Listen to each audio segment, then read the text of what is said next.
It's time to present Scott to Pot to bring you another episode of Finance Your Movie with tips and strategies to help you get your money to tell your story. It's time!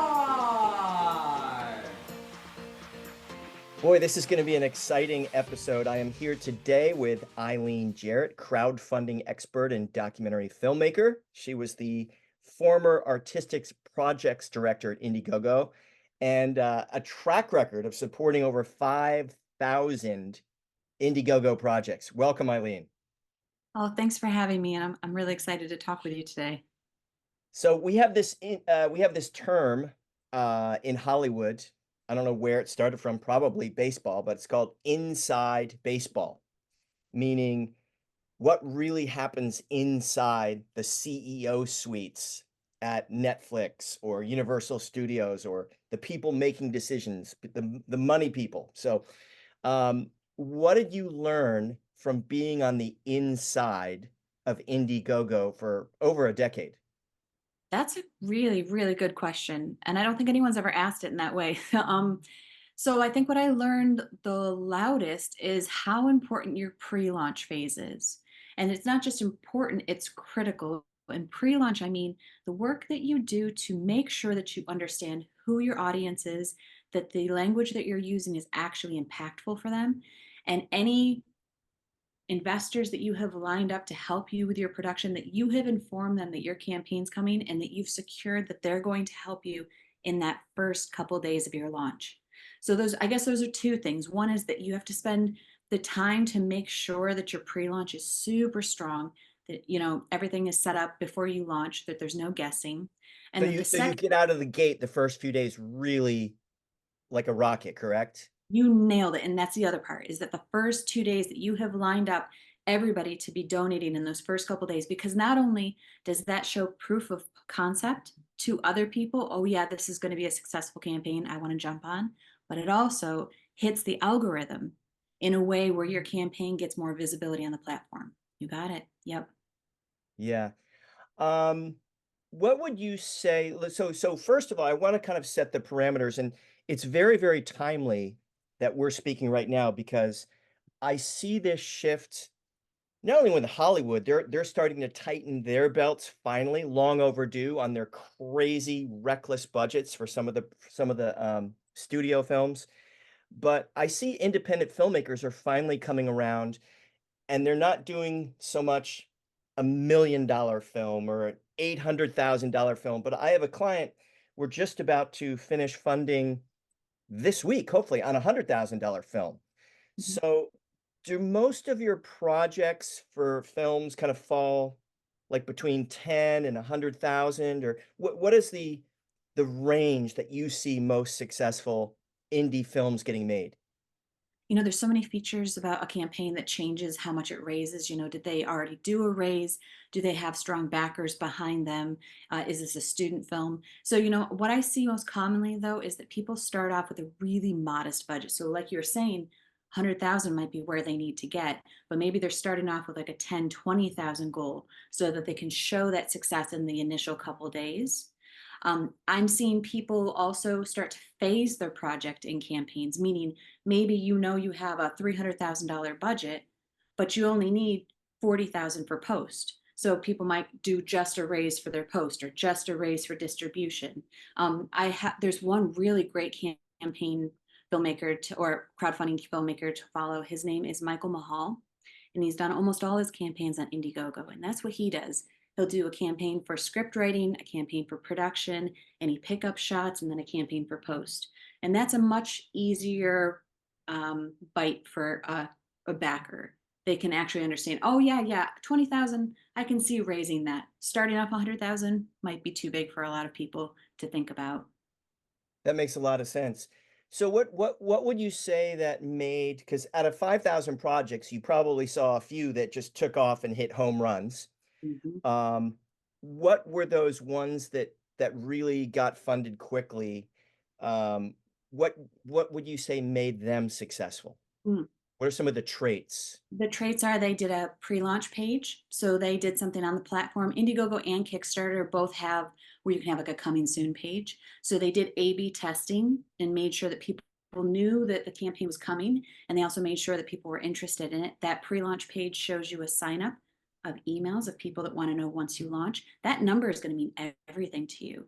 So if you've got a strong number of people on your pre-launch page, that means that you're going to have a really good chance of a successful first couple of days. Others is making sure that any angel investors that you have, any people that have been sort of holding back to see if they want to invest in your film, are committed to those first couple of days. Those are the strong features. Making sure that you've tested out every part of your campaign ahead of time. Do your rewards make sense? Does your video make sense? Is your campaign really, really easy to read through? If you've already tested those are the features I've seen people do and do well and have like a really successful first week. Because what your aim is to not get to 100% by the end of your timeline, but to get to 100% within that first week. So think about that when you're plotting out your budget too. That's your target, right? To get there within a week. Not that Because you're what always you going to hit it, but it's good to have a target like that. you got it, Scott. What you really want to see is that you're getting 200, 300% by the end of your campaign. So plotting that out. Um, so excuse my ignorance. It's been a while since I've done a Kickstarter or Indiegogo, and I'm certainly not an expert. That's why it's really great to be talking to you. You mentioned some early numbers in your testing.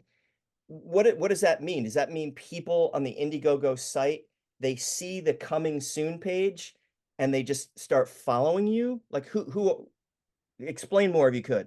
Yeah, sure. So there's two options when you're setting up a campaign, at least on Indiegogo and Kickstarter. There's your regular campaign that you're going to design, and that will go, live when you decide, and that'll be, starting the clock, and that's your raise.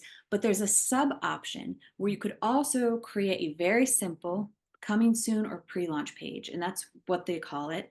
And that's just going to be, you can put a little teaser on it, you can put a poster for your film, you can put a storyboard, and just a really short couple sentences. Here's what I'm raising for. This is what my film is about. Sign up to be notified when the campaign goes live. And that will give you a file of all the people's email addresses that are interested. And the conversion rate of those folks to becoming actual backers is so high. So that's really gold for you as a campaigner to have that list started. Was that a pretty new feature? I had not heard about that. They don't advertise it a lot, but I think that really it's kind of this hidden diamond for the platforms. And Wow. when you set up that page, what I guess my tip would be immediately convert all of your websites to that coming soon page. No longer do you have like a regular website for your film or sending people out to your LinkedIn or your IMDb. Channel them to that. Make your campaign the one and only focus point until your campaign's over. I love it. One simple call to action, CTA. One simple call. You got it. Same Um, thing with putting that in your email sign off. A lot of people miss that part. yeah, no, that's a great advice. You talked about that new diamond, so to speak. I did not know about. So we talked about like the pre-launch, couple of do's that make successful. What are some of the don'ts? Like do not do these things. Sure. There's so many of those. There's probably equal amounts of don'ts. And from my opinion, the don'ts. Do not go on vacation and disappear once you've launched your campaign. Your campaign needs you. It is an infant that needs your love and attention day and night. It is a full-time job, but it can really be something beautiful if you're there to nurture it. And I'm saying that out of experience. I had a client that did. They went to Costa Rica for the whole time of their campaign and just went off the grid. So don't do that. Pay attention to the rewards that people are actually wanting. No longer are people looking for DVDs and digital backgrounds and posters. They're looking for experience gifts. They're looking for something culturally significant to your film and the themes of your film. The other things, do not set your goal so high and choose an all or nothing platform, because that will not only give you a lot of extra gray hairs, but it will really waste a lot of your time and efforts. So make sure that your goal is something that's feasible, kind of a bite size, and then keep building out with stretch goals. Let's see. Don't rely on the media to help bring people into your campaign. It used to be that we could rely on the press to give us coverage of our crowdfunders, but there's sort of been a ban on media coverage of campaigns. So if you have some sort of media coverage of your film in general, try to time that so that's going live with your campaign, but don't rely on them to cover your campaign. And my last don't, be very cautious of those that reach out to you, agencies or freelancers saying that they will help get people to your campaign. There's so many, unfortunately, scams going around, and they'll just gobble up your money. So a lot of this is going to have to be you bringing the eyes to your campaign, but it can be done.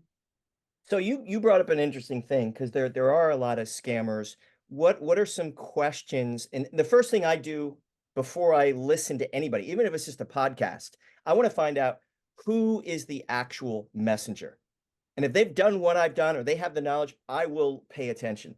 So what are some of the questions you could ask some of these people if they're suspects? Like, hey, is this person just trying to take some money and they may not deliver for my campaign? That's an awesome question. The things that I would start with, especially if we're talking about filmmakers, is say, have you worked specifically in film crowdfunding? Because that is a different beast. As you and I probably both know, the rules are different, your audience is different, that you're pulling from emotion rather than offering some sort of a trade for good. Uh, so I would first say, have you worked specifically in film? And if they say, oh, yeah, I've worked on a couple, no, that's not the person for you. You're looking for someone that knows the language specifically of film crowdfunding. The second question is, what campaigns have you worked on? Now, see if those campaigns are recent. If they worked on campaigns 5, 8 years ago, the rules are changing every single year. So you want somebody that's really current on the trends and the way to analyze if a campaign is working. And then, of course, you're going to look at the price point. Are they going to be taking something of the end raise, or are they going to be asking for a lot of money up front and looking at that's something that you can actually do? So those are the three main things that I would say look at first. And if you really have the time, also think about reaching out to the filmmakers that they've helped. Were those people happy with the service that they got? Was that actually helpful? Because although they might hitch their cart to a campaign that did really well, they might not have had a big role in why they did well. Yeah. Well, I can tell, Eileen, just from speaking with you and our email correspondence the past couple days, you've got a really, really good heart, and you're trying to help people navigate that what might be their first or maybe their fifth campaign. You can always learn. You can always, Sure. you know, bring someone on to fast track whatever you're trying to do, especially with raising money for a film. What was the big decision? Because you're a doc filmmaker, right? What was the big decision that made you leave Indiegogo? Because you probably had a comfortable job. Oh, that's a great question. I think as I was working at Indiegogo, I was covering all the arts, and I found more and more that I loved working with film and coming back to my community. So I thought, well, I just really want to work with filmmakers, and I want to find a way of speaking across platforms. I don't want to speak in devotion of just one platform. I want to speak to what all platforms can offer you, because there truly are differences in what they can offer each kind of discipline. So I think that was really the love of it. And I and it also made me fall back in love with filmmaking. So I thought, I've got to free up my time to go back into production. So I've got another film of my own started up. And so I wanted to free up some time just to give some love to that. Is the pre-launch page for your new film up yet? It's not. That's a great question. Okay. No, it's still in its little baby form, so I've barely got the concept out enough of my head. But when it is, I will let you know. Well, you made a very, very generous offer to give a free pre-launch checklist, which I looked over. It's pretty cool. Where can people get that pre-launch checklist that you've developed over the years, and where can people get more information Yeah, about sure. you? So when I left Indiegogo, I started a company called Lemon Julius, and we focus on filmmaker crowdfunding. And on the page lemonjulius.com, you'll find foundational courses so you can learn all about starting a crowdfunder on your own. There's the checklist that you're talking about. Really, I just want to empower people to be able to do all of this on their own and get all the information about what is and isn't working.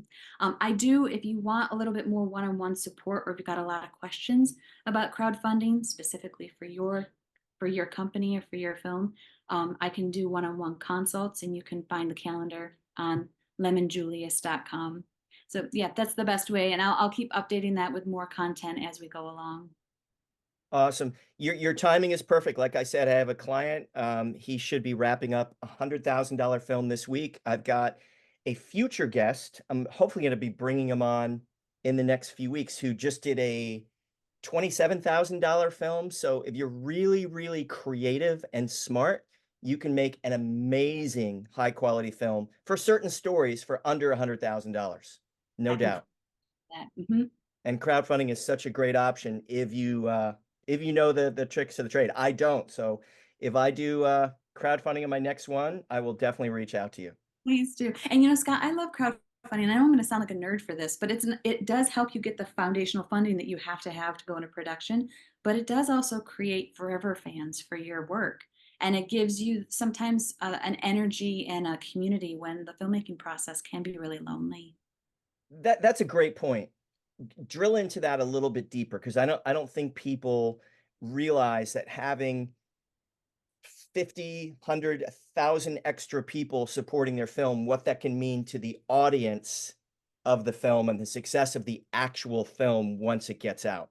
Oh my gosh, you've got a test community right here that's already said, yes, me, I'm interested in what you're doing. I vote for your ideas. So next time you're wondering, what should the title of the film be? What kind of character should we have? I'm playing around with this scene and I'd really love to know if this is hitting people right.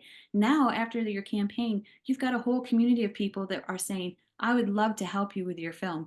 The filmmaking process is magical for the majority of people. Us as filmmakers know it can be laborious and hellish sometimes, but to the outsider, it's quite magical. So now you have a group of people that want to see you succeed. They're going to help you with this film, and they're very likely to help you with the next film and the next film, the next film. They want to come to your premiere. They want to promote your film. So you, in your own way, have taken power back from these very elite distribution channels, and you have created this community that is very specifically there to support you in your creations. I know this is a tough question to answer because the numbers are probably all over depending on the project. But what would you say is a reasonable number for an independent film? Like how many followers or backers might they have What a in good their question. database? It depends. So in a crowdfunding campaign, the majority of your backers are going to be people that are donating between $25 to $50. So if you look at the numbers, if you're trying to raise, like, let's say, a $50,000 film, you're probably going to be looking at least 2,000 backers. Wow, And that's a so, lot of people. and of course, a percentage of that is going to be your friends and family. That is a tip that I never get to tell. I always forget, but it's so important. So many filmmakers are very shy about bringing in friends and family, thinking, no, no, no, I'll tell my friends and family after it's a huge success. It's the opposite. You need those friends and family to create a baseline of support so other people that don't know you yet can come in and see that proof of concept. Big mistake. Whether you're crowdfunding or whether you're approaching investors, you got to at least and my mindset, I honestly don't care if my brother, my sister, my cousin comes in. I really don't. But if I don't at least share something I'm super, super excited about, like, what am I doing? I agree. Everyone can make their own decision. Everyone can make their own decision. And if they believe in you, they believe in you. And that's going to become ambassadors for your project. Those people are going to be excited to talk about you at the next dinner party on their social media. And that Yeah. is, I think that could be a really beautiful process and also helping you feel confident in your work. Yeah. No, but I'm glad. I mean, I forgot how big the numbers can be because it's been a long time since I've done a crowdfunding.